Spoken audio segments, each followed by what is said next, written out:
Road Report here, tennis.com. I'm Ed McGrogan with Steve Tignor. We don't usually shoot these clips these late, Steve, but in speaking of the darkness, you were just at Sloane Stephens' match with Petra Cetkovska. They split the first two sets and then decided to call it a day. And kind of what did you think about that? Because some courts still had tennis going on, and even now, I mean, realistically, the balls could still be hit at the moment. Yeah, it was strange. There was a lot of light. I think we anticipated maybe 45 more minutes of that match. It had actually been getting brighter over the 10-15 minutes before that. And then when the second set ended, a referee came out.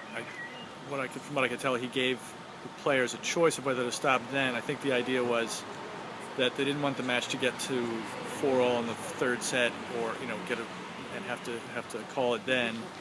The players agreed to stop then at the start of the third set. Normally, both players would need to agree, and I can assume that that's what happened. But in that case, one of the players, Cetkovska, probably would have wanted to keep playing because she was on a roll, and Sloane Stephens was completely reeling and just lost that set 6-0. Yeah, that's what I wanted to get into, is that Sloane comes back from a breakdown the first set and a rain delay to take the set 7-6, and then promptly loses the next 6 games of the second set. So just, your impressions being there, just how did the rails fall off? Well, it was a close first set. It was back and forth, so they weren't too. It wasn't one player was dominated. It wasn't like Sloane was dominated, and she got off to a bad start at the beginning of the second set. She lost her serve, just missed a few shots, lost her concentration.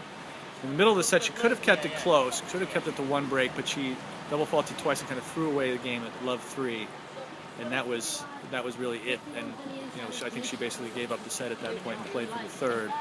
Things just picked up speed. I think it was under half an hour. Right. Yeah. Well, we're going to see the conclusion of that match tomorrow, along with many other third rounders. We have 2 rounds in the books. That's kind of the important thing here.